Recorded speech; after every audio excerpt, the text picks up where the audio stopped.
Point scheduled in today's homily, but there's one more just added, namely that if you're going to profess your faith, there's going to be some persecution.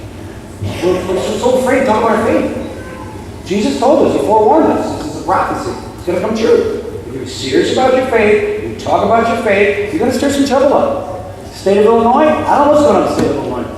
But if you're serious about your faith, if you're serious about life and marriage and things that are important, there's going to be some controversy. And let's be very, very honest with ourselves. Most people stray away from this stuff. It's too out of a topic. Now, about family, family's not worth defending right now. Don't want to get in trouble. Unborn children, don't want to talk about. Now they're going to defend somebody. I don't know. What's the great line? It's not the problem's not bad people. It's silent good people.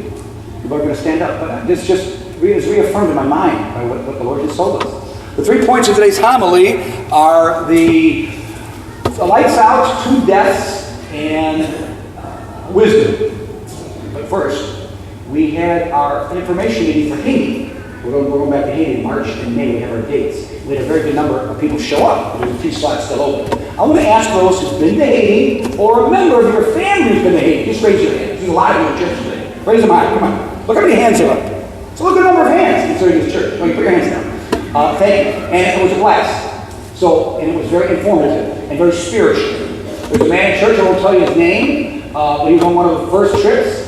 Before he left, we had a small group gathering, and we started doing some faith sharing. Well, the new guy started crying. What's the matter? He kept crying. What's the matter?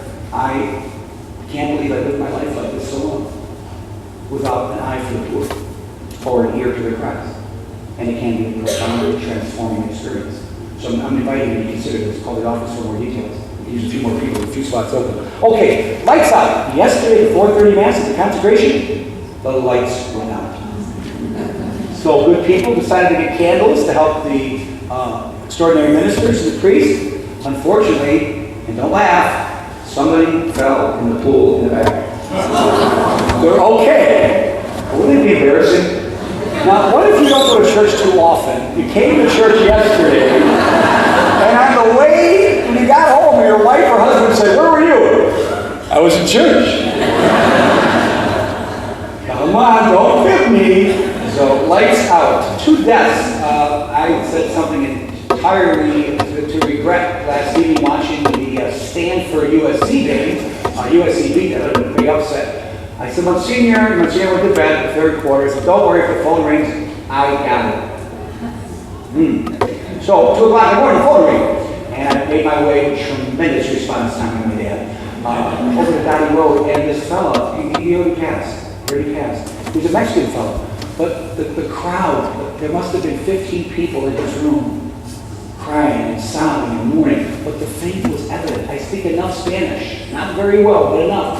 Suficiente, hablar algunas oraciones en español. Certainly, the Padre Nuestro, our Father.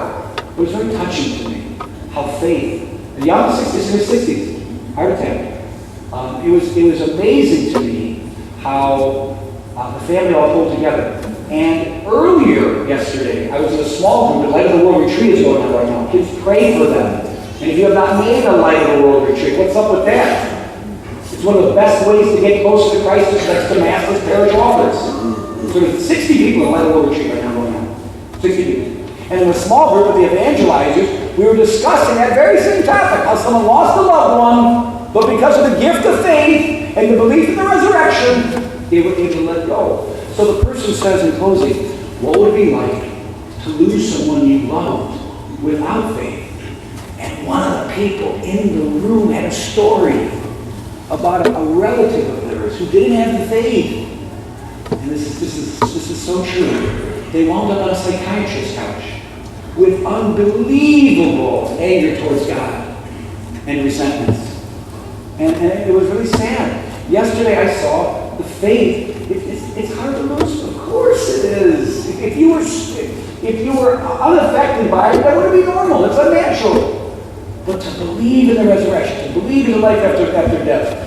I was trying to find the petitions because the petitions are here. The petitions. They're over here somewhere. You guys hide them? You don't know where they're at. There's 2 seats here in the back. Okay, thank you. Because I went to Jim Deere Cole's Cole's house yesterday. Dear Cole, you know Jim Cole used to cut hair at Joe's barbershop. You know the guy? Famous guy, just one guy knows him. Jim knows him, okay. Anyway, I go to his house in Ringwood, yeah. It's an actual town. Ringwood, thank you.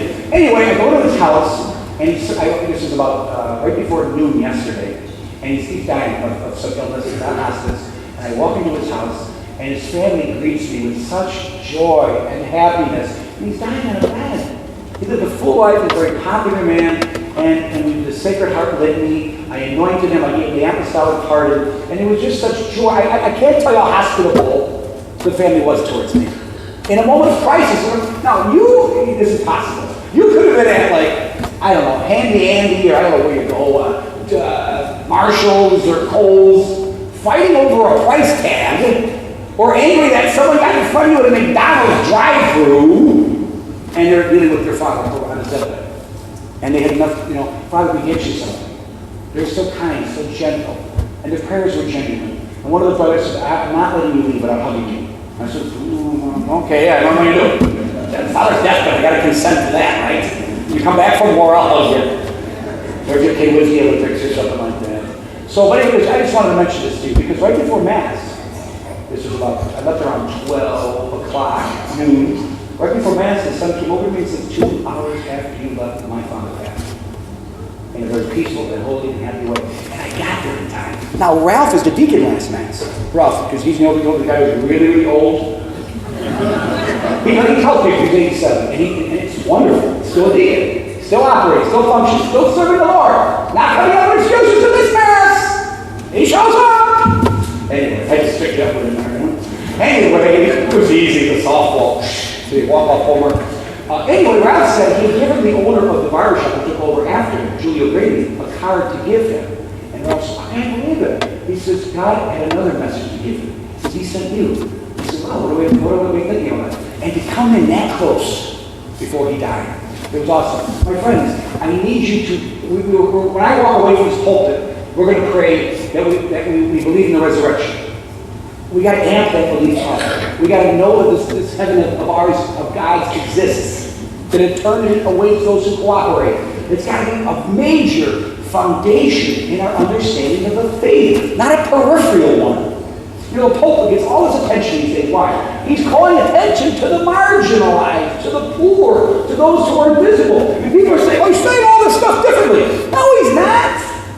He's just calling our attention to what was always the church's concern. The poor. I love those AIDS. The side effects are incredible. I don't know how you got it. You got here in a car. You drove here in a car. Relative to Haiti, you got out of a Rolls Royce just now. If you know what I'm talking about. It's all relative. And we got to have a relationship with the poor, the marginalized, the invisible, the social outcasts. It's not just hanging out downtown Crystal Lake with a small group of friends that like to surround us. Every once in a while, you got to venture over to Andy's. But you know what I mean. You know what I mean. We have to emphasize this. So, before persecution. So that's the end of that point. Jesus says, you're going to be dragged in. Kids are going to turn you in. There's a guy sitting behind me. I won't give him away. One of my pilot friends. His kid one day picked up the phone to call the 911. This is many years ago. He loves telling the story. And he says, son, think very carefully before you make this phone call. He goes, I'm going to call 911 on you. And so the dad looks at me and says, son, you better think about this. He goes, think about what? Are you calling the police department or an ambulance?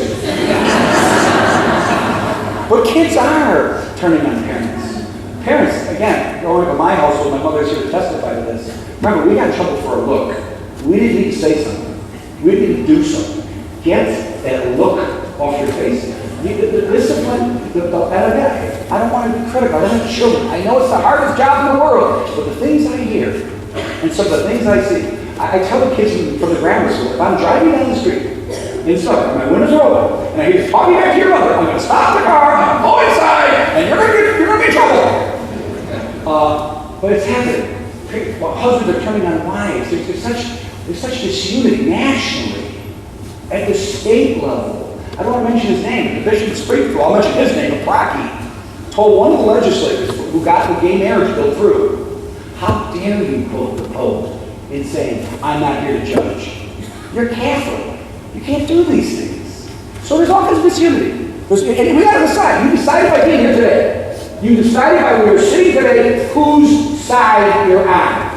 Remember, Jesus said a long time ago, you're either with us or you're against us. And you don't even need to be a Christian in some way to fight for these most basic, awesome, natural institutions of life and marriage. And again, people want controversy. So, Jesus says this. Remember, you're not going to prepare your defense beforehand. I myself shall give you a wisdom. Now, I'm going to make a crazy sentence here, and I'll try to explain it. You have a type of wisdom that you sometimes don't even understand. You have a type of knowledge that sometimes you're not even aware of. I'll give you an example. Very often our non-Catholic Christian friends, they know the Bible upside and down, Luke, Matthew, Paul. They even go to the book of Revelation, Genesis, Maccabees, Ezekiel, Isaiah. Look for all this actually. We don't know our scriptures sometimes as well as some of these Protestants have been trained or evangelicals, and you'd be like one of my homilies. Like, what's he saying? I don't know what he's saying. Woo, like this. Right? And you think you don't know the answer. But the Mass is tremendously scriptural. You know a lot more about your faith than you think you do. I was talking to someone yesterday about, Father, I want to talk about my faith more, but I have to discern more. I said, no, you don't. You need to have more courage and speak. So you have a wisdom. I'll give you some examples of the wisdom you have, which I want you to be aware of. Number one, the Old Testament says wisdom. The beginning of wisdom is what? Fear of the Lord. Your reverence for God. Your awe. Your participation at Mass. Your reverence towards Holy Communion. Towards your spouse. Children. Towards your parents. Doing our duties. Yesterday, I don't want any special credit. That's my job to get up in the middle of the night. I don't ever think that my job is any harder, is much less hard than a single mom or a mom raising children. That's the hardest job in the world, bar none. And we know that. I just did my job. So, fear the Lord, this awe, this reverence, and doing our duty. It's a great wisdom. We're all better off for being here today. We are. Our lives have been enriched.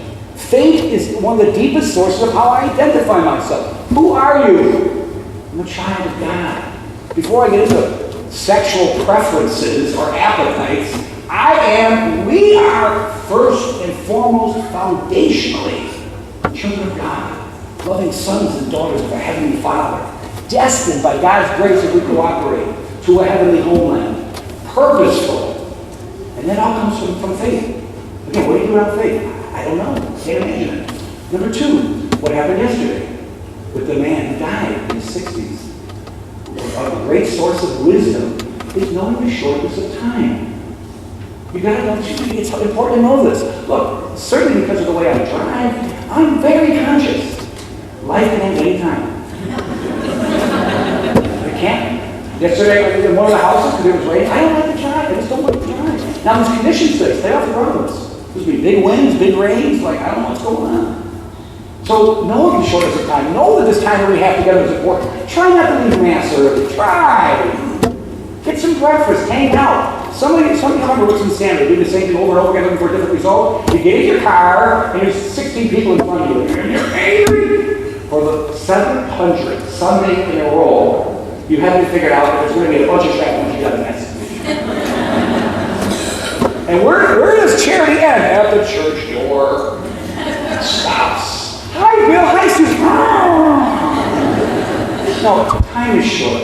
Look, this is a simple thing.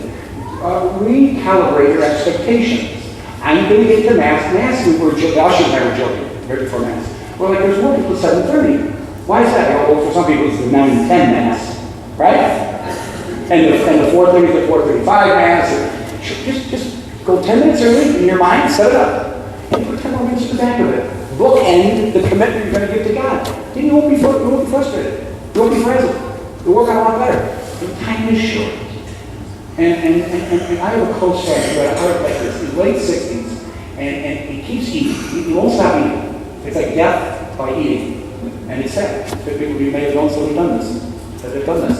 But when he hugs you, he's a big hugger. You know. He knows. You feel it. This might be the last time I hug you. Now, don't try this with me, but certainly try this at home. You should hug your spouse and your kids. You say, look what's going on in our schools. We're blessed in Crystal Lake, thus far. May God be the blessed. May God be to protect us. When you see those kids off to school, you should take holy water, bless them, hug them.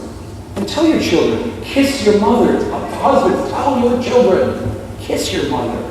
You know, bye, Mom. Well, what's that? Shortness of time. It's so important. There's a real urgency to our lives here on earth, to respond to God's call, to be awoken, to talk about our faith. And thirdly, another great source of wisdom, which you have. And I want you to understand it. Some of you have had great losses. You've lost a lot, whether it be financially, emotionally, you lost a loved one. You may have had mental illnesses, social illnesses, alcoholism, drugs. Some of you fought through a lot of different pain, and you've learned a lot of lessons. Don't leave those lessons and not lead to some greater, higher learning or some deeper wisdom. You know a lot more than you think you know. You know things in your area of life that someone else doesn't know. Don't ever think when a priest gets up here for the pulpit, he has a monopoly on religious experience. And I certainly don't think that about our separated Christian brothers and sisters, that they're not having religious experiences. Of course they are. Of course they are. As I mentioned earlier, they can know the scriptures better than the majority of us. They can. So, but the suffering that we've gone through, the experience that we've gained through hurdles and falls and difficulties, that amounts to something. That counts. And it can be used in your testimony to share your experience, your strength. Your suffering could be someone else's hope. What that family did yesterday at Jim's house, again, I don't want to think about my mom doing this earth, but what's it like when someone you love dearly goes to the Lord? And what's your response? Do you look forward to the resurrection? Do you believe you'll see them again? These are all important things to consider as foundational sources of our wisdom. And lastly, I married a man in Cary about 14 years ago. This sums it all up. He was the accountant, Jim the accountant's brother, Jim. Mowing the lawn with the most perfect health you can imagine. You know those, what do you call those, cholesterol scores? He had the best cholesterol scores. And someone explained this to me after Mass. How do you get good cholesterol and bad cholesterol? I'm sure someone explained it to me. That guy just gets all cholesterol. Oh, God, yeah, they're a teacher. I want to know what that's about. I should get tested, see what my cholesterol levels are. Her cholesterol. Mowing the lawn, 50 years old. Bam! Got it. 2 weeks after his death, Jim was in church. He walked up to me with tears in his eyes. I said, Jim, what's the matter? He says, I've never felt my brother like I did today, Mass. I said, wait a minute, your brother's dead? Father, I was telling you. And all the time, you never been close. But all the time we were together, I never felt his presence as much as I did at Mass. And I smiled, and I said, Jim, we're Catholics. We believe in the communion of saints. The only thing separating us from the dead with the Lord is a thin veil that is pierced by our faith.